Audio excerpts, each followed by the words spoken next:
dalam hati kami. Kasih-Mu nyata bagi setiap kami. Kami mau lebih lagi bersorak-sorai bagi nama-Mu yang kudus, nama-Mu yang indah, nama-Mu yang berkuasa. Hanya di dalam nama Tuhan Yesus Kristus, mari semua umat Tuhan Yesus bersorak-sorai. Sama-sama kita katakan, amin.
Haleluya.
selalu menyertai setiap kami. Yesus Tuhan, terima kasih Tuhan.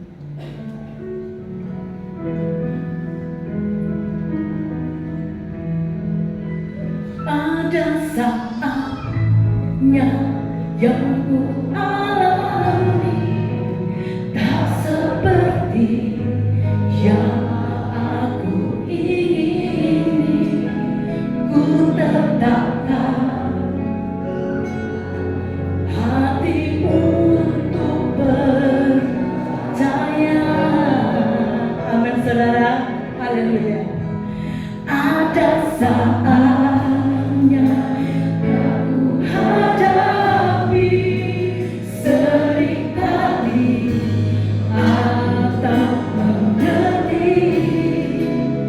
Ku memilih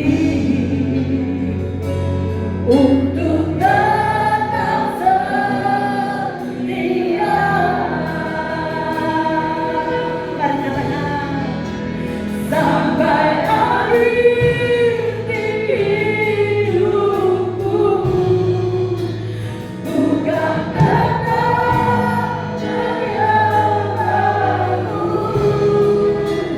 melayanimu, seumur hidupku.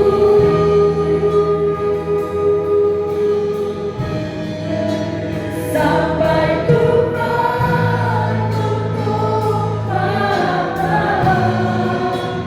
bukan tetap hatimu yang terdapati. Ku hambamu yang setia. Beri sorak-sorai bagi Yesus Tuhan. Haleluya, saudara katakan, ada saatnya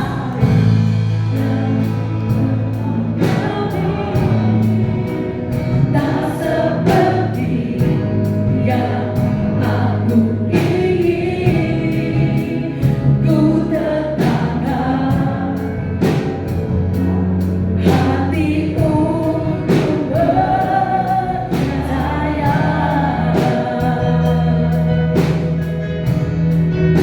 Ada saatnya yang ku hadapi, seringkali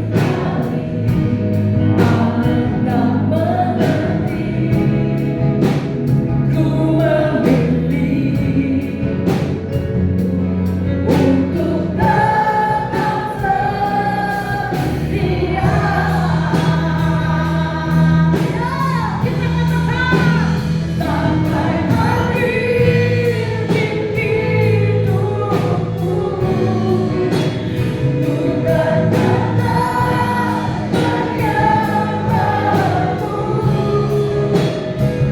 melayanimu, seumur hidupku.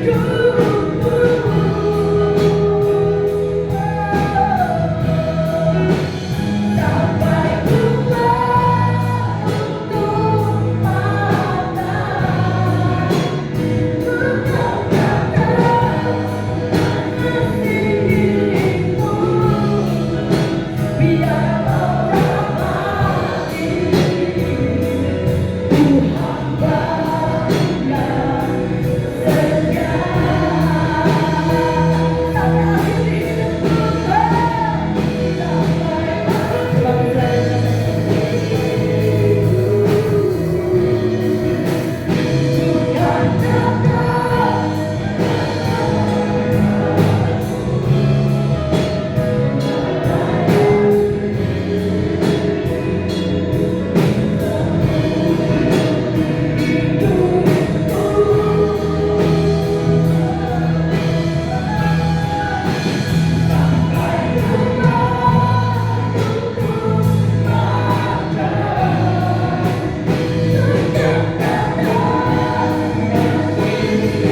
mengasihimu, biar kau dapati.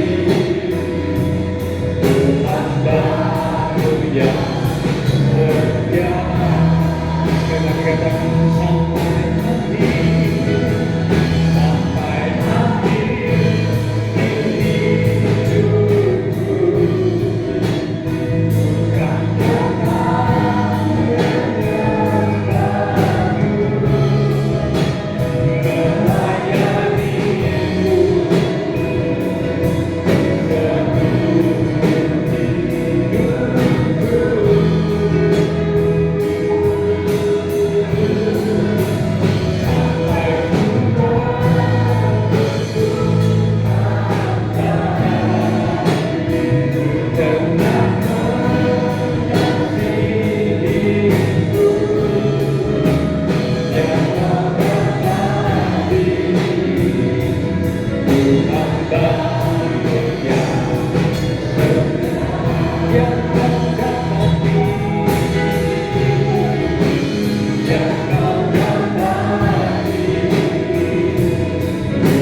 Inilah yang menjadi kerinduan setiap kami sebagai umat-umat-Mu. Kami rindu boleh menjadi anak-Mu, hamba-Mu yang tetap setia. Apapun yang Tuhan izinkan terjadi pada kehidupan, tantangan, masalah, persoalan, tidak ada satupun yang bisa memisahkan kami dari kasih Kristus. Terima kasih buat kesempatan pagi hari ini. Kami umat-umat Tuhan datang di rumah Tuhan dengan hati penuh syukur dan sukacita. Telah kami persembahkan pujian sorak-sorai kami. Bila setiap pujian yang kami sampaikan boleh menyenangkan hati Tuhan. Kau berkenan hadir di tengah-tengah ibadah kami, bersemayam dalam pujian penyembahan setiap umat-umat-Mu. Karena itu mari urapi setiap kami ya Roh Kudus, di mana sebentar kami akan kembali belajar kebenaran firman Tuhan. Biarlah dengan hati yang terbuka, hati yang rendah, hati yang lembut, kami boleh menerima kebenaran firman, sehingga benih firman itu sungguh boleh tertanam, berakar, bertumbuh, dan berbuah di dalam hidup kami, sehingga firman Tuhan semakin mengubah hidup kami, bahkan mendewasakan iman rohani setiap kami sebagai umat-umat Tuhan. Roh Kudus, rapilah hamba-Mu yang terbatas, taruh pikiran dan perkataan Kristus pada diri hamba-Mu. Bila Tuhan yang berkata-kata melalui bibir hamba-Mu, sampaikanlah pesan Tuhan bagi setiap kami saat ini. Kami umat-umat Tuhan siap untuk menerimanya. Di dalam nama Tuhan Yesus Kristus, semua yang siap diberkati dengan firman Tuhan bersama kita berkata amin. Shalom kembali saudara. Ya. Shalom, puji Tuhan. Hari ini kita akan belajar kebenaran firman Tuhan. Judul perenungan firman Tuhan pada hari ini adalah berserah penuh kepada Tuhan. Sekali lagi, berserah penuh kepada Tuhan. Berserah adalah bagian dari iman atau percaya dari seorang umat Tuhan. Sekali lagi saudara ya, berserah adalah bagian dari iman atau percaya seorang umat Tuhan. Beberapa waktu yang lalu, kalau kita ingat, kita pernah belajar kebenaran firman Tuhan tentang 3 aspek iman, ya, di mana iman Abraham sebagai bapak orang percaya, bapak orang beriman. Iman Abraham boleh menjadi satu teladan yang baik buat setiap umat Tuhan. Nah, dari iman Abraham ada 3 aspek, ya, yang kita bisa lihat, yang beberapa waktu yang lalu sudah kita belajar bersama. Yang pertama dikatakan iman itu harus disertai dengan ketaatan, ya, ketaatan. Iman tanpa ketaatan itu kosong, sia-sia. Abraham membuktikan imannya yang disertai dengan ketaatan. Ketika Tuhan berikan perintah kepada Abraham untuk keluar dari Ur Kasdim, tanah kelahirannya, di mana semua berkumpul bersama, ya, keluarganya ada di situ. Abraham diberi perintah untuk keluar. Abraham menurut, Abraham taat. Iman yang disertai dengan ketaatan. Iman Abraham yang kedua juga iman yang disertai dengan pengharapan. Sampai usia lanjut, Abraham sudah jadi kakek, Sarah sudah jadi nenek, usia yang sudah sangat lanjut, rahim Sarah telah tertutup, Sarah telah mati haid. Secara manusia tidak ada kemungkinan, tidak ada kesempatan untuk Sarah bisa melahirkan, memiliki seorang anak sesuai dengan yang Tuhan janjikan. Namun Abraham tetap berharap. Kitab Roma mencatat sekalipun tidak ada dasar untuk berharap, namun Abraham tetap percaya bahwa Tuhan sanggup menggenapi janjinya. Dan akhirnya sesuatu yang tidak mungkin terjadi, seorang yang sudah sangat lanjut usia, seorang yang sudah tertutup rahimnya, seorang yang sudah mati haid, namun bisa mengandung dan melahirkan seorang anak sesuai dengan janji Tuhan. Itulah iman yang disertai dengan pengharapan. Dan yang ketiga, aspek iman yang tidak kalah penting adalah iman yang disertai dengan penyerahan. Sekali lagi, iman yang disertai dengan penyerahan. Ya, ketika Tuhan minta Ishak anakmu yang tunggal, persembahkanlah sebagai korban bakaran. Dengan penuh penyerahan, Abraham bertindak, Abraham melakukannya. Ya, mengapa? Karena Abraham percaya bahwa Allah berkuasa untuk membangkitkan orang mati. Itulah sebabnya dia melangkah, dia bertindak, dia menyerahkan, dia rela untuk menyerahkan Ishak anaknya yang tunggal, yang dicintainya. Ya, nah, jadi ternyata berserah adalah bagian dari iman atau kepercayaan seorang umat Tuhan. Jadi Bapak Saudara jangan berpikir bahwa kalau kita berserah itu berarti kita tidak beriman. Tidak.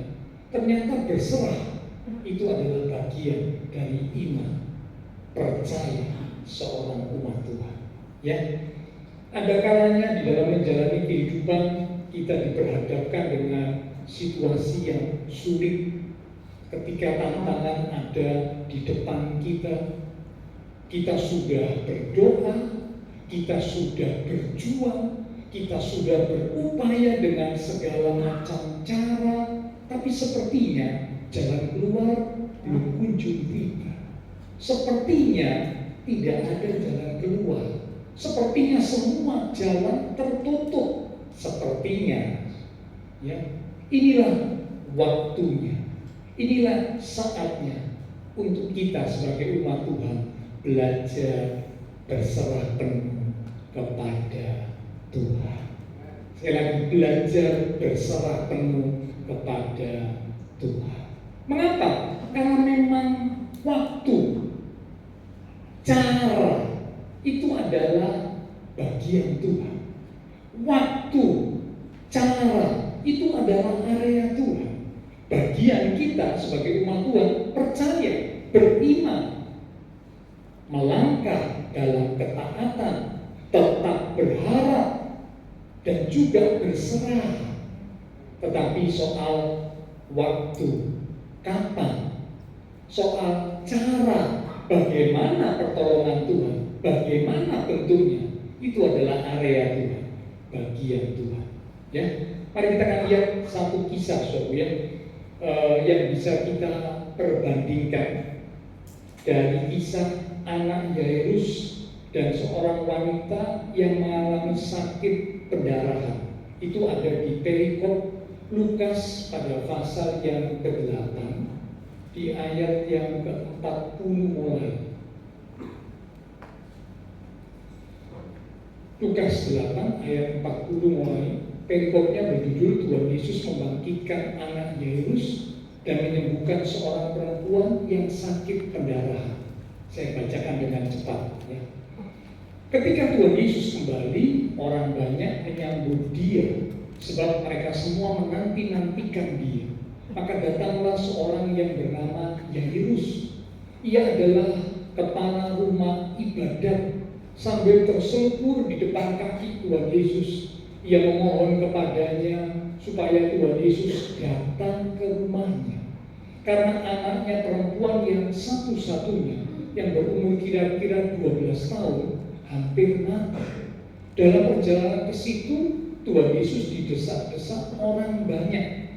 Adalah seorang perempuan yang sudah 12 tahun menderita pendarahan dan yang tidak berhasil disembuhkan oleh siapapun. Ia maju mendekati Tuhan Yesus dari belakang dan menjamah jubahnya. Dan seketika itu juga berhentilah pendarahannya. Lalu kata Tuhan Yesus, siapa yang menjamah aku? Dan karena tidak ada yang mengakuinya, berkatalah Petrus, Guru, orang banyak mengerumuni dan mendesak engkau. Tetapi Tuhan Yesus berkata, Ada seorang yang menjamah aku, sebab aku merasa ada kuasa keluar dari diriku. Ketika perempuan itu melihat bagaimana perbuatannya itu ketahuan, ia datang dengan gemetar, tersungkur di depannya, dan menceritakan kepada orang banyak apa sebabnya ia menjamah Tuhan Yesus, jubah Tuhan Yesus, dan bahwa ia seketika itu juga menjadi sembuh. Maka kata Tuhan Yesus kepada perempuan itu, "Hai anakku, imanmu telah menyelamatkan engkau. Pergilah dengan selamat."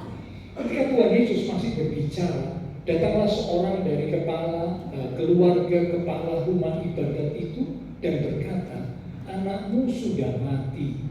Jangan lagi engkau menyusahkan guru." Tetapi Tuhan Yesus mendengarnya dan berkata kepada Yairus, "Jangan takut, percaya saja, dan anakmu akan selamat." Setibanya di rumah Yairus, Tuhan Yesus tidak memperbolehkan seorang pun ikut masuk dengan dia, kecuali Petrus, Yohanes, dan Yakobus, dan ayah anak itu serta ibunya. Semua orang menangis dan meratapi anak itu. Akan tetapi Tuhan Yesus berkata, "Jangan menangis, ia tidak mati, tetapi tidur." Mereka menertawakan dia karena mereka tahu bahwa anak itu telah mati. Lalu Tuhan Yesus memegang tangan anak itu dan berseru, katanya, "Hai anak, bangunlah." Maka kembalilah roh anak itu, dan seketika itu juga ia bangkit berdiri. Lalu Tuhan Yesus menyuruh mereka memberi anak itu makan. Dan takjublah orang tua anak itu. Tetapi Tuhan Yesus melarang mereka memberitahukan kepada siapapun juga apa yang terjadi itu. Nah, Bapak Ibu Saudara, setelah kita membaca dan mencermati perikop ini, dari perikop ini ada dua peristiwa yang diceritakan tentang bentuk pertolongan atau mujizat Tuhan. Ya, kalau kita perbandingkan dua peristiwa ini, anggap saja yang pertama ini si Yairus, karena Yairus yang terlebih dahulu diceritakan, Yairus yang terlebih dahulu bertemu Tuhan Yesus lalu minta pertolongan Tuhan Yesus. Yang kedua adalah si wanita yang sakit pendarahan. Nah, kalau kita perbandingkan supaya kita bisa belajar dari sini, saudara, yang datang pertama ini seorang pria, dia bernama Yairus, Yang datang berikutnya adalah seorang wanita. Jadi mujizat yang satu dialami dari keluarga si pria, yang satu dialami oleh wanita. Berikutnya yang kedua, kalau kita perbandingkan, Yairus adalah seorang yang terkenal. Namanya disebutkan Yairus. Dia punya jabatan kepala rumah ibadat. Jadi seorang yang punya kedudukan, seorang yang punya jabatan. Sedangkan sang wanita itu tidak diketahui namanya, tidak disebutkan namanya. Jika Bapak Ibu cari di Alkitab, siapa ya nama wanita yang disembuhkan oleh Tuhan Yesus dari sakit pendarahannya? Tidak ada namanya. Memang namanya tidak disebutkan. Tidak ada seorang pun yang mengenal si wanita itu. Wanita ini juga tidak punya jabatan. Kalau Yairus seorang yang punya jabatan, sang wanita ini tidak punya jabatan, orang biasa, tidak terkenal, tidak diketahui namanya. Nah, Yairus datang dengan satu kebutuhan untuk anaknya. Jadi bukan untuk dirinya, Yairus datang kepada Tuhan Yesus dengan satu kebutuhan untuk anaknya. Sedangkan wanita yang sakit pendarahan itu datang kepada Tuhan Yesus dengan satu kebutuhan untuk dirinya. Jadi yang satu datang untuk kebutuhan anaknya, yang satu datang untuk kebutuhan dirinya. Beda, ya. Nah, anak Yairus itu sakit, tidak dicatat ya berapa lama sakitnya, tapi sakitnya berat. yang membuat si anak ini akhirnya juga meninggal atau mati. Tapi nggak dicatat berapa lama sakitnya. Cuma anak ini dicatat umurnya 12 tahun. Sementara sang perempuan atau sang wanita itu sudah sakit selama 12 tahun. Jadi beda saja. Yang satu umurnya 12 tahun. Dia sakit beberapa waktu, lalu sakitnya parah dan mati. Tapi yang satu sudah mengalami pendarahan selama 12 tahun. Jadi kondisinya beda. Ya. Nah, di kisah yang pertama Yairus mengundang Tuhan Yesus untuk datang ke rumahnya. Yairus sujud menyembah. Yairus berkata kepada Tuhan Yesus, "Guru, datanglah ke rumahku karena anakku sakit berat." Yairus mengundang Tuhan Yesus untuk datang ke rumahnya. Sementara sang wanita yang sakit pendarahan, wanita itu tidak mengundang Tuhan Yesus, tetapi wanita itu justru langsung datang kepada Tuhan Yesus. Beda ya, Yairus mengundang Tuhan Yesus, "Datanglah ke rumahku, anakku sakit parah." Sementara sang wanita tidak mengundang Tuhan Yesus, justru wanita ini yang datang kepada Tuhan Yesus. Wanita ini datang secara tidak formal. Mengapa? Karena dia datangnya dari belakang. Kalau Yairus datang secara formal, dia bertatap muka dengan Tuhan Yesus, dia sujud menyembah Tuhan Yesus, dia minta tolong Tuhan Yesus datang ke rumahnya. Dia datang secara formal. Sementara sang wanita tidak datang secara formal. Dia datang sembunyi dari belakang. Mengapa? Karena dia sedang sakit pendarahan. Ingat hukumnya orang Yahudi, wanita yang sakit pendarahan, itu najis.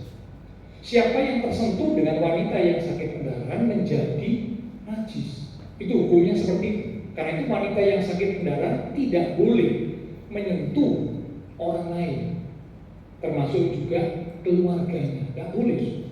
Karena kalau sampai tersentuh oleh wanita yang sakit pendarahan, jadi ikut najis. Itulah sebabnya sang wanita tidak berani datang langsung menjumpai Tuhan Yesus secara formal seperti Yairus. Tidak berani itu, karena dia sedang sakit pendarahan yang membuat dirinya menjadi najis secara aturan atau hukum orang Yahudi masa itu. Ya, nah, si anak Yairus dia jadi sembuh karena Tuhan Yesus datang ke rumahnya. Tetapi si wanita menjadi sembuh karena wanita ini yang menghampiri Tuhan Yesus. Jadi beda ya, yang satu jadi sembuh karena Tuhan datang ke rumahnya. Tapi yang satu sembuh karena dia yang menghampiri Tuhan Yesus. Nah, anak Yairus sembuhnya melewati proses kematian. Anak Yairus sembuhnya melewati proses kematian. Dicatat ketika Tuhan Yesus terhalang oleh orang banyak, lalu juga oleh peristiwa perempuan sakit pendarahan yang disembuhkan, membuat akhirnya anak Yairus mati. Keluarga Yairus memberitahu, "Sudah, kamu tidak usah susah-susahkan guru, anakmu sudah mati. Guru tidak usah datang, sudah percuma, anakmu sudah mati, terlambat." Ya, anaknya Yairus akhirnya jadi sembuh lewat proses kematian. Tetapi si perempuan ini jadi sembuh tidak melewati proses kematian, meskipun sudah 12 tahun ya mengalami sakit pendarahan, tapi dia tidak lewat proses kematian. Dia sembuh setelah dia menjamah jubah Tuhan Yesus. Nah, Bapak Ibu Saudara, kalau kita lihat, kita bandingkan dua kisah ini, ya, yang tercatat di dalam perikop yang sama, dalam peristiwa yang hampir bersamaan, maka kita bisa belajar bahwa ternyata memang benar soal waktu dan soal cara Tuhan bekerja, Tuhan menolong, Tuhan beracara, itu adalah bagian Tuhan. Bagian Tuhan, area Tuhan. Yairus dengan anaknya yang sakit, dengan kisah wanita yang sakit pendarahan, beda. Waktu Tuhan bekerja, cara Tuhan bekerja beda, tidak sama. Meskipun dalam waktu peristiwa yang hampir berdekatan, namun ternyata cara Tuhan bekerja berbeda. Waktu Tuhan bekerja juga berbeda. Jadi karena itu loh Bapak Saudara, sekali lagi, ya, waktu dan cara itu adalah area Tuhan, bagian Tuhan. Bagian kita adalah tetap beriman, tetap percaya. Iman yang disertai dengan ketaatan, iman yang disertai dengan pengharapan, dan iman yang disertai dengan penyerahan. Ya, oke. Nah sekarang kita akan masuk bagian yang pertama. Mengapa kita harus berserah penuh kepada Tuhan? Karena judul firman Tuhan pagi ini kan tentang berserah penuh kepada Tuhan. Mengapa? Ini bagian yang pertama ya. Mengapa kita harus berserah penuh kepada Tuhan? Mungkin juga yang ada di pertanyaan kita masing-masing juga dalam hati kita. Mengapa ya? Saya sebagai umat Tuhan kok harus berserah penuh kepada Tuhan?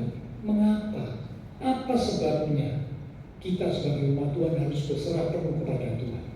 Mari kita lihat Roma pasal 11 ayat yang ke-33 sampai dengan ayat yang ke-35.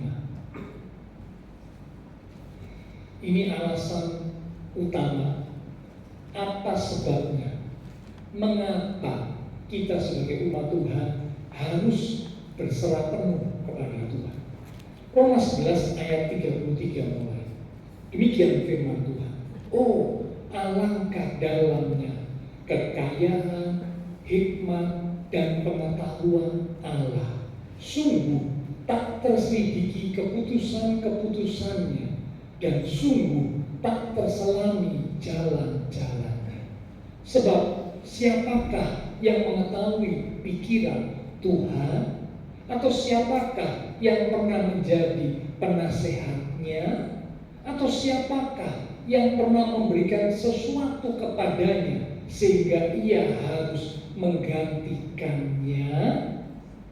Nah Bapak Saudara, kalau kita cermati Roma 11 ayat 33 sampai 35, setidaknya ada 3 hal ya, yang membuat kita sebagai umat Tuhan harus berserah penuh kepada Tuhan. Yang pertama, dikatakan ayat 33, alangkah dalamnya ya, hikmat Tuhan, pengetahuan Tuhan, kekayaan Tuhan, tak terselidiki keputusan Tuhan, tak terselami jalan Tuhan. Yang pertama, apa alasannya kita harus berserah penuh kepada Tuhan? Yang pertama, Tuhan itu tidak terbatas, sedangkan kita adalah manusia yang terbatas. Sekali lagi, Tuhan itu tidak terbatas, sedangkan kita, siapapun kita, semua manusia adalah terbatas. Siapa saudara? Orang yang berani berkata, Pak, kalau saya ini manusia yang tidak terbatas. Saya bisa melakukan apapun. Saya bisa, apapun itu Pak, karena saya tidak terbatas. Siapa orang yang berani berkata begitu? Kalau mau jujur, tidak ada saudara. Tidak ada orang yang bisa berkata, saya tidak terbatas. Tidak ada saudara. Kalau kita merenung dengan baik, kita kan jadi sadar. Oh iya, memang saya ini adalah manusia yang terbatas. Siapapun saya, apapun kedudukan saya, apapun tingkat kepandaian pendidikan saya adalah manusia yang terbatas. Sedangkan Tuhan yang kita sembah adalah Tuhan yang tidak terbatas. Ini alasan pertama. Mengapa kita harus berserah penuh kepada Tuhan? Karena Dia Allah yang tidak terbatas. Sedangkan kita adalah manusia yang terbatas. Yang kedua, dikatakan dalam ayat yang ke-34, siapakah yang dapat menjadi penasehat Tuhan, siapa yang bisa menjadi penasehat Tuhan? Dengan kata lain, siapa yang berani menasehati Tuhan? Tidak ada, saudara. Ya, bagaimana kita bisa menasehati Tuhan? Wong kita ini tidak maha tahu, sedangkan Tuhan maha tahu. Tuhan maha kuasa. Bagaimana mungkin kita bisa jadi penasehatnya Tuhan? Tidak mungkin. Alasan yang kedua, mengapa kita harus berserah penuh kepada Tuhan? Karena Tuhan itu sempurna, sedangkan kita manusia tidak sempurna. Sekali lagi, kita manusia tidak sempurna. Siapa yang berani berkata saya sempurna? Tidak ada, saudara. Kita manusia yang tidak sempurna. Bahkan mungkin sebagian akan berkata saya masih jauh Pak dari sempurna. Memang kita tidak sempurna, kita belum sempurna, tapi kita sedang belajar untuk menuju kepada kesempurnaan. Tapi belum sempurna, belum. Kami pun hamba Tuhan sama, saudara. Karena itu jangan pernah umat Tuhan mengidolakan hamba Tuhan, siapapun dia, jangan. Ya, karena yang harus jadi idola kita itu adalah Tuhan Yesus. Amin. Kalau mengidolakan hamba Tuhan itu juga manusia. Hamba Tuhan itu juga belum sempurna. Hamba Tuhan itu juga bisa salah. Kalau mengidolakan manusia, pasti satu saat kecewa. Siapapun dia, siapapun. Karena belum sempurna, tidak sempurna, bahkan masih jauh dari sempurna. Hanya Tuhan yang sempurna. Ini yang kedua alasannya. Yang ketiga, di ayat yang ke-35 dari Roma 11 tadi yang sudah kita baca, dikatakan siapakah yang pernah memberikan sesuatu kepadanya sehingga ia harus menggantikannya. Dengan kata lain, alasan yang ketiga, mengapa kita harus berserah penuh pada Tuhan? Karena Tuhan itu tidak pernah berhutang kepada kita. Kitalah yang berhutang kepada Tuhan. Ada saudara yang berani berkata, Tuhan punya utang sama saya. Tidak ada, saudara. Tuhan tidak pernah punya utang kepada kita. Kita yang berhutang kepada Tuhan. Kalau mungkin sesama kepada sesamanya, mungkin ada yang pernah punya hutang. Hutang uang, hutang budi, mungkin ya. Manusia dengan sesama, oke. Tapi kalau kita terhadap Tuhan, apa pernah Tuhan berhutang kepada kita? Tidak pernah. Kita yang banyak berhutang kepada Tuhan. Inilah 3 alasan. Ya, ini bagian pertama. Mengapa kita umat Tuhan harus berserah penuh kepada Tuhan? Karena yang pertama, Tuhan itu tidak terbatas. Kita adalah manusia yang terbatas. Yang kedua, Tuhan itu sempurna, sedangkan kita adalah manusia yang kurang sempurna atau bahkan tidak sempurna, bahkan mungkin masih jauh dari sempurna, sedang belajar menuju kepada kesempurnaan. Yang ketiga, Tuhan tidak pernah berhutang kepada kita. Kita yang banyak berhutang kepada Tuhan. Inilah 3 alasan mengapa sebagai umat Tuhan kita harus berserah penuh kepada Tuhan.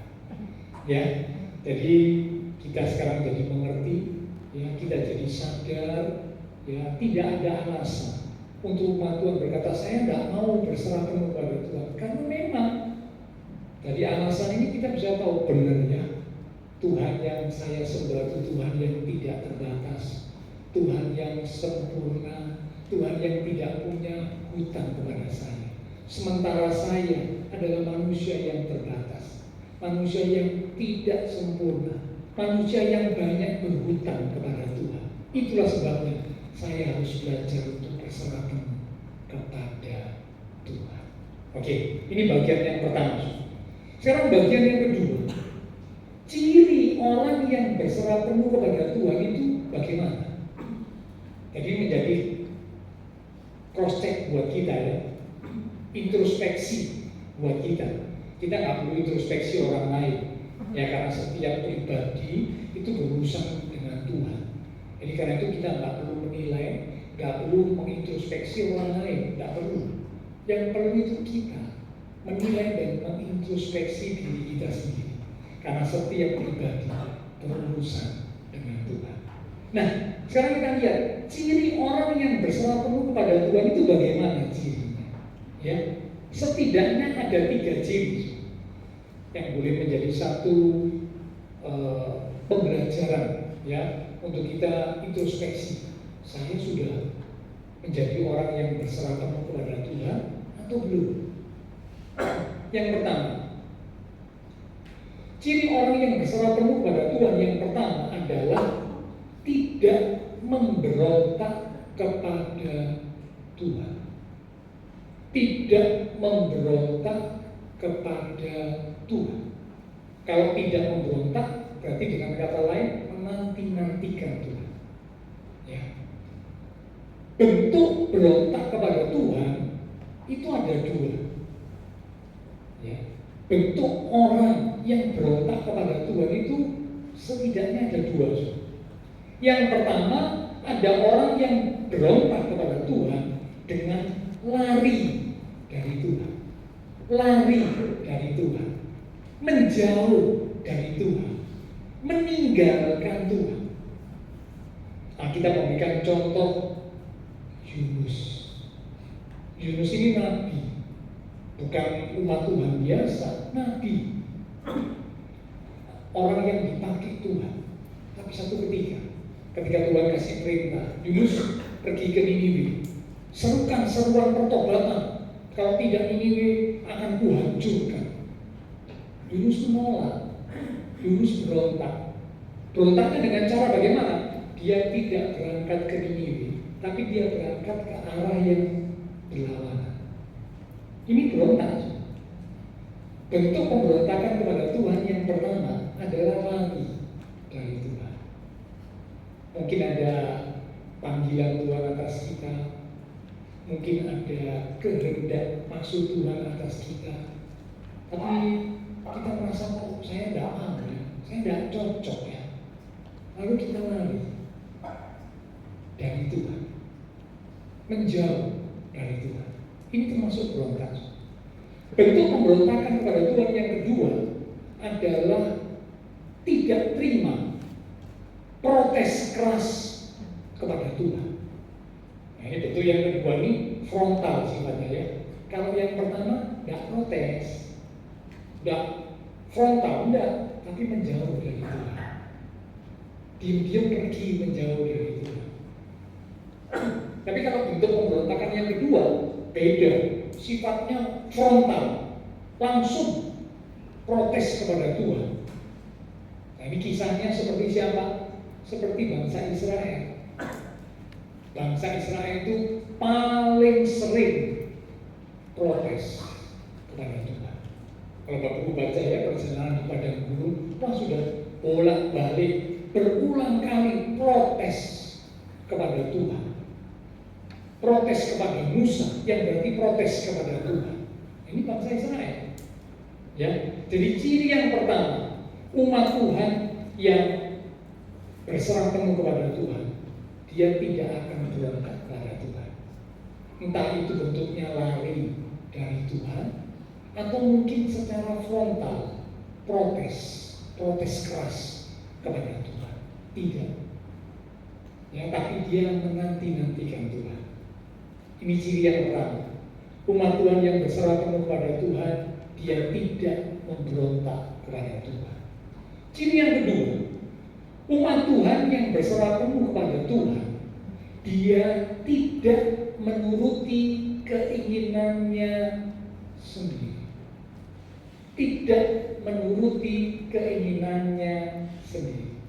Sebagai manusia, setiap kita pasti punya keinginan. Hanya orang mati yang tidak punya keinginan. Setiap orang itu pasti punya keinginan. Ya.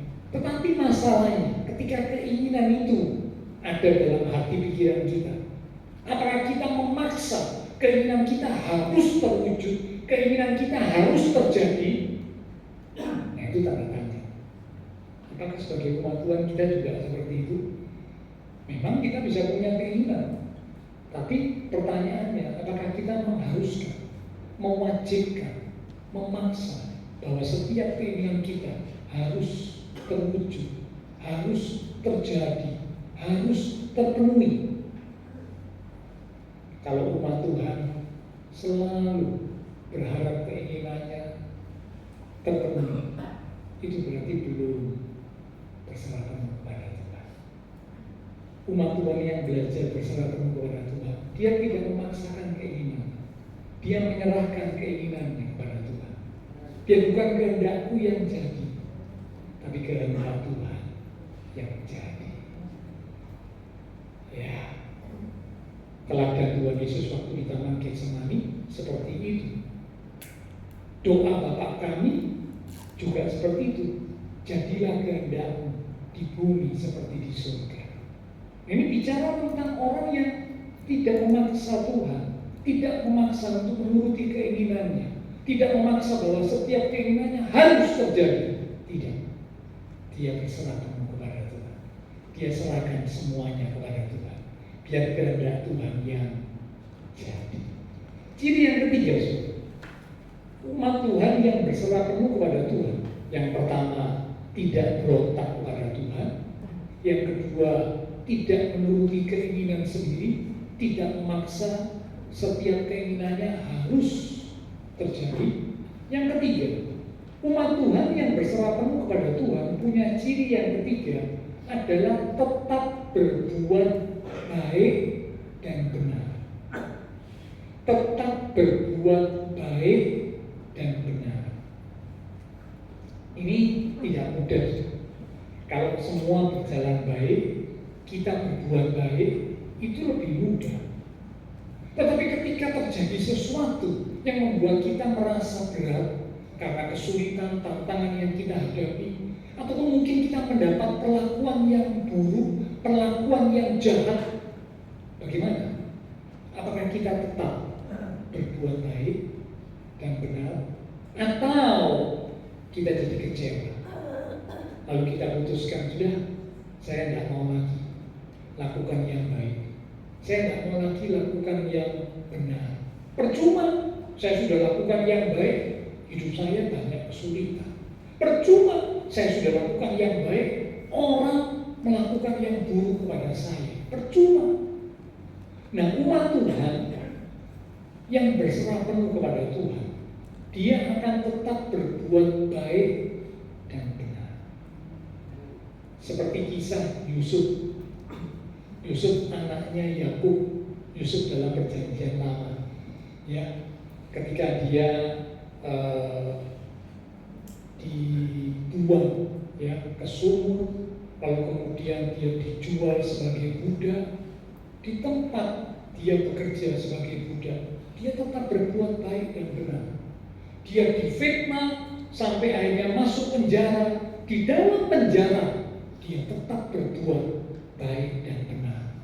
Kemudian dia keluar dari penjara, diangkat jadi orang kedua di Mesir, penguasa Mesir. Dia tetap berbuat baik dan benar. Ketika saudara-saudaranya yang menyakitinya, yang membuat dia dijual sebagai budak, itu kan kelakuan saudara-saudaranya.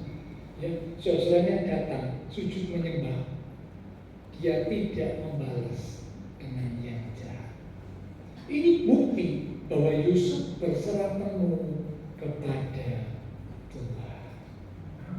Daud juga menjadi salah satu contoh. Daud juga demikian. Daud orang yang belajar berserah penuh kepada Tuhan.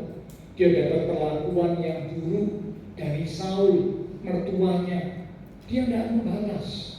Ada kesempatan untuk membalas, dia tidak mau.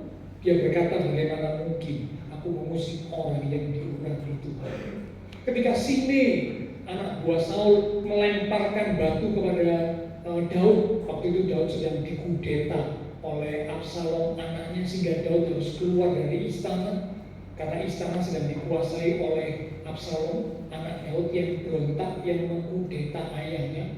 Nah, ketika Daud keluar dari istana dengan orang-orangnya, nah dia berjalan di satu sisi sungai, di sisi sungai yang seberangnya itu ada Simei. Ya, Simei orangnya Saul, benci kepada Daud. Nah, Simei waktu itu melemparkan batu gitu saudara ya, karena dia merasa kan ada sungai yang membatasi mereka. Karena itu dia berani melempari batu kepada Daud sambil mengutuki Daud. Nah, orang-orangnya Daud waktu lihat itu saudara, orang-orangnya Daud bilang gini, Tuhan izinkan kami datang ke seberang, kami bunuh itu Simei. Kurang aja, kok berani ngata-ngatai ngutu-ngutuki Tuhan. Tapi Daud berkata apa? Jangan. Mungkin Tuhan sedang bicara kepadaku melalui Simei. Kalau memang bukan Tuhan yang berbicara, nanti biar dia yang berurusan dengan Tuhan. Wah, luar biasa. Ini orang yang berserah penuh kepada Tuhan. Ya, tetap berbuat baik dan benar sekalipun situasinya tidak mendukung. Yang jujur ya, ini tidak gampang tuh. Ini tidak mudah. Saya waktu renungkan ini memang benar tidak mudah. Kalau situasi mendukung, kita berbuat baik, kita berbuat benar, itu gampang, lebih gampang ya. Nah, kalau situasi tidak mendukung, mungkin sedang ada kesulitan yang besar, mungkin ada orang-orang yang sedang memfitnah, menyakiti, merugikan kita. Apakah kita bisa tetap berbuat baik dan benar? Sebagai tanda berserah kepada Tuhan. Ini tidak mudah. Tapi inilah ciri orang yang berserah penuh kepada Tuhan. Ya, jadi yang pertama, tidak berontak kepada Tuhan. Bisa jadi mungkin lari dari Tuhan atau protes keras dari Tuhan. Yang kedua, tidak menuruti keinginan sendiri, tidak memaksa bahwa keinginannya harus terjadi. Tidak. Dan yang ketiga, tetap berbuat baik dan benar sekalipun situasinya tidak mendukung. Oke, sekarang kita masuk bagian yang ketiga, yang terakhir. Ya, bagian yang pertama, mengapa kita harus berserah penuh kepada Tuhan. Yang kedua, ciri orang yang berserah penuh kepada Tuhan. Nah, sekarang yang ketiga, yang terakhir, apa hasilnya kalau kita berserah penuh kepada Tuhan? Apa yang akan Tuhan kerjakan dalam hidup kita ketika kita belajar berserah penuh kepada Tuhan? Ya, ayo kita lihat Mazmur pasal 73 di ayat yang ke-21 mulai sampai dengan 24. Mazmur pasal 73 ayat 21 sampai 24. Ketika hatiku merasa pahit dan buah pinggangku menusuk-nusuk rasanya, aku dungu dan tidak mengerti, seperti hewan aku di dekatmu. Stop sampai sini dulu ya, jangan ditutup ya. Dikatakan ketika hatiku merasa pahit. Nah, ini situasi yang sedang sulit, saudara. Situasi yang sedang membuat seseorang menjadi tertekan. Itu dialami juga oleh pemazmur Asaf. Karena itulah dia menulis Mazmur 73. Ya, dia melihat tuh orang jahat, orang lalim kok sukses, sehat, gemuk badannya, tidak mengalami tantangan masalah kesulitan. Sementara Asaf dan orang-orang percaya yang lain kok hidupnya ada banyak kesulitan. Mulai timbul pertanyaan dalam hati. Pemazmur berkata, kok sepertinya tidak adil ya.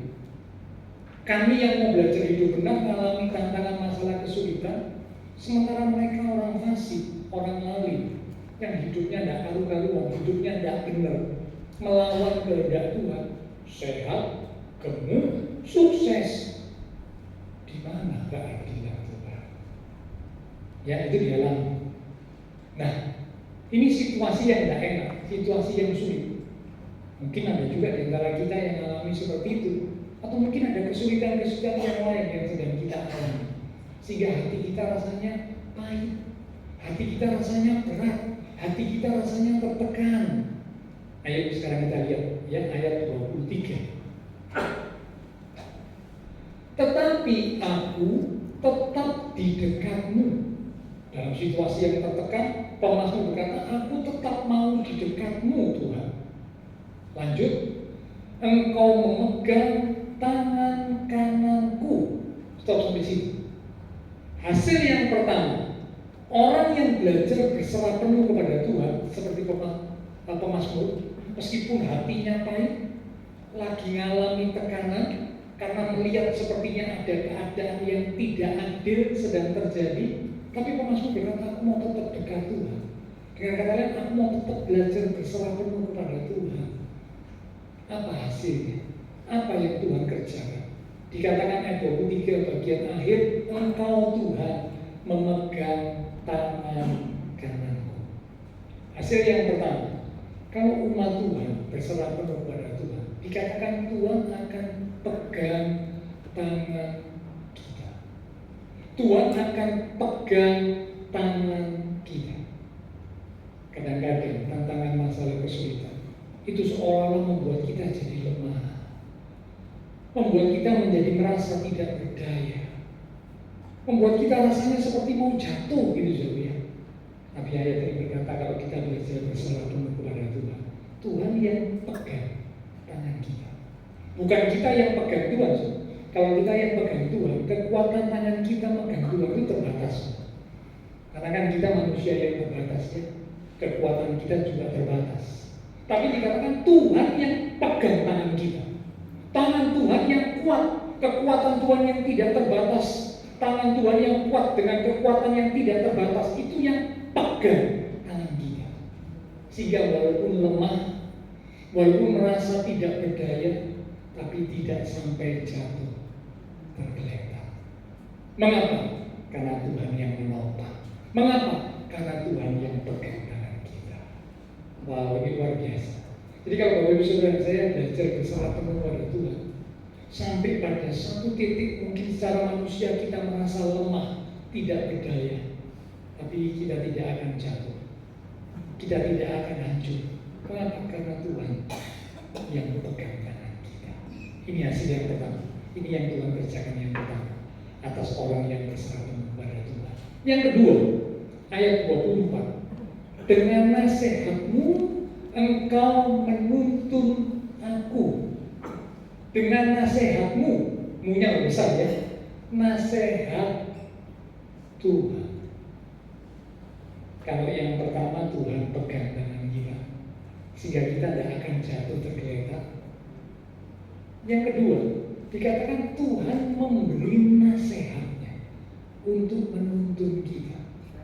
Jadi kalau Bapak Ibu Saudara saya belajar untuk bersama pada Tuhan, Tuhan itu akan membimbing, menuntun kita dengan nasihatnya, dengan tuntunannya, supaya kita tidak salah melangkah, tidak salah membuat keputusan. Karena kita berkata ada jalan yang disangka orang lurus, tapi ujungnya akhirnya menuju maut, kebinasaan. Ini menunjukkan pandangan manusia itu terbatas. Ingat kisahnya Lot ya. Lot melihat lembah Yordan, Sodom Gomora itu seperti taman Tuhan. Wah, tempat yang indah dan menjanjikan. Tapi justru di tempat itulah Lot dan keluarganya hancur. Kita butuh nasihat, bimbingan, tuntunan Tuhan. Amin. Supaya tidak salah melangkah, supaya tidak salah membuat keputusan. Orang yang berserah penuh kepada Tuhan dengan nasihatnya, Tuhan akan memimpin, menuntun, sehingga tidak salah membuat keputusan, tidak salah dalam melangkah. Yang ketiga, ini yang luar biasa. Ya, jadi yang pertama, tangan kita dipegang oleh Tuhan. Yang kedua, Tuhan menuntun dengan nasihat, nasihat Tuhan yang luar biasa. Yang ketiga, yang terakhir, kalimat berikut dari ayat 24 ya. Dan kemudian, kata kemudian ini berarti selanjutnya ya. Jadi selanjutnya dari yang pertama, yang kedua, dan kemudian engkau Tuhan mengangkat aku ke dalam kemuliaan. Jadi yang pertama, dimulai dari yang pertama, Tuhan pegang tangan kanan kita. Tuhan pegang tangan kita, sehingga kita nggak akan jatuh, kita nggak akan hancur, karena Tuhan yang pegang. tangan kita. Yang kedua, Tuhan beri nasihat untuk membimbing menuntun kita, sehingga kita tidak tersesat, kita tidak salah melangkah, kita tidak salah membuat keputusan. Yang ketiga, Tuhan akan mengangkat kita dalam kemuliaan-Nya. Wow, hasilnya luar biasa. Akhirnya, endingnya, ujungnya, umat Tuhan itu akan melihat dan mengalami kemuliaan Tuhan. Kalau hari ini diizinkan ada masalah kesulitan yang mungkin secara manusia, Bapak Ibu Saudara, merasa sepertinya aku sudah berdoa, aku sudah berjuang, berupaya, tapi kok nggak ada jalan keluar. Saya mau katakan, rupanya Tuhan sedang mengajari kita untuk belajar berserah penuh kepada Tuhan. Belajar berserah penuh kepada Tuhan. Umat Tuhan yang belajar berserah penuh kepada Tuhan, dia akan, yang pertama, Tuhan pegang tangannya. Yang kedua, Tuhan tuntun dengan nasihatnya Tuhan. Dan yang ketiga, ada waktunya Tuhan akan angkat ke dalam kemuliaan. Ayat penutup, kita baca Mazmur 37 di ayat yang kelima. Setelah ini pelayan mimbar, silakan kembali maju ke depan. Kita akan kembali nyanyikan pujian tadi yang kita nyanyikan sebelum firman Tuhan tadi, ya, ada saatnya. Mazmur 37 di ayat yang kelima. Ayo kita baca sama-sama ya. Mazmur 37 di ayat yang kelima. Semua sudah dapat ya? Mazmur 37 ayat yang kelima. 2, 3. Serahkanlah hidupmu kepada Tuhan dan percayalah kepadanya, dan Dia akan. Yang setuju berkata amin. Dikatakan serahkanlah hidupmu kepada Tuhan dan percayalah kepadanya, dan Tuhan akan bertindak. Luar biasa. Mari kita datang kepada Tuhan sama-sama. Mari kita nyanyikan lewat pujian kita dulu. Ada saatnya yang ku alami, tak seperti yang aku ingin. Ku temukan hatimu percaya. Ada saatnya, ada saatnya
firman yang sudah kami terima, di mana kami sebagai umat-umat Tuhan penting untuk belajar berserah penuh kepada Tuhan. Karena Tuhan tidak terbatas, kami adalah manusia yang terbatas. Tuhan itu sempurna, kami tidak sempurna, bahkan masih jauh dari sempurna. Tuhan tidak pernah berhutang, tetapi kami yang banyak berhutang kepada Tuhan. Itulah sebabnya tidak ada alasan untuk kami tidak berserah kepada Tuhan. Kami mau belajar berserah penuh kepada Tuhan. Di tengah tantangan, masalah, kesulitan apapun yang Tuhan izinkan terjadi, kami mau belajar untuk berserah penuh kepada Tuhan. Tidak berontak kepada Tuhan, tidak memaksakan keinginan kami harus terjadi. Kami mau belajar untuk tetap berbuat baik dan benar sekalipun situasinya tidak mendukung. Itulah tanda kami mau belajar untuk berserah penuh kepada Tuhan. Dan kalau kami berserah penuh kepada Tuhan, Tuhan akan bertindak. Tuhan pegang tangan kanan kami, Tuhan tuntun kami dengan nasihat Tuhan yang ajaib, dan Tuhan angkat kami ke dalam kemuliaan. Hasil yang luar biasa akan kami terima jikalau kami belajar berserah penuh kepada Tuhan. Terima kasih Tuhan, terima kasih. Hamba percaya firman Tuhan yang akan tertanam dalam hati setiap kami umat Tuhan, sehingga setiap kami boleh belajar dan terus belajar bersama-sama untuk semakin berserah penuh kepada Tuhan. Hamba berdoa untuk setiap umat Tuhan, dalam berkat Tuhan dicurahkan atas setiap umat-umat, diberkati iman rohani, diberkati keluarga rumah tangga, diberkati usaha pekerjaan, diberkati studi sekolah, diberkati kesehatan kami, bahkan diberkati masa depan kami. Engkau berjanji menyediakan masa depan yang indah, penuh dengan pengharapan. Kami pegang, kami percaya janji-Mu pasti digenapi, asalkan kami belajar hidup seturut dengan kehendak Tuhan. Terima kasih Tuhan. Kami berdoa buat teman-teman seiman yang tidak bisa hadir. Mungkin ada mereka yang sakit. Kami berdoa Tuhan Kau jamah, pulihkan kekuatan, kesehatan, kesembuhan di dalam nama Tuhan Yesus. Oleh beliau Tuhan Yesus yang sakit disembuhkan, yang lemah dikuatkan, yang susah dihiburkan. Bahkan mungkin yang sedang ada menghadapi masalah pergumulan, bila kiranya mereka tetap belajar berserah penuh dan percaya kepada Tuhan, Tuhan pasti akan bertindak, menyatakan pertolongan tepat pada waktunya. Terima kasih Tuhan. Semua yang sudah melayani, persembahan yang dipersembahkan, apapun yang dilakukan setiap umat Tuhan, karena mengasihi Tuhan, Allah sumber segala berkat akan memberkati kembali dan memakai hidup kami untuk kami lebih lagi memuliakan Tuhan, berkarya bagi Tuhan. Kami berdoa pula memberkati bangsa negara kami Indonesia, pemimpin-pemimpin bangsa kami, kota kami Surabaya, dengan juga tetangga lingkungan sekitar gereja Tuhan. Memberkati setiap jemaat Tuhan yang berulang tahun sepanjang minggu ini, bila dengan pertambahan usia yang Tuhan beri, membawa kami semakin sungguh-sungguh di dalam Tuhan, semakin mengasihi Tuhan. Terima kasih Tuhan.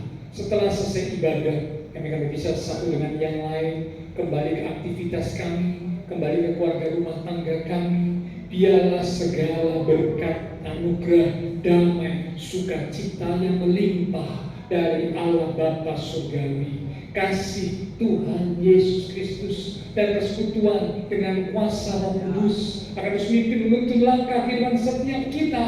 Itu terus kita sekalian mulai pagi ini sampai Maranatha Tuhan Yesus datang kembali. Di dalam nama Tuhan Yesus Kristus, semua yang percaya diberkati Tuhan. Mari bersama dengan iman kita berkata, Amin. Tuhan berkati kita.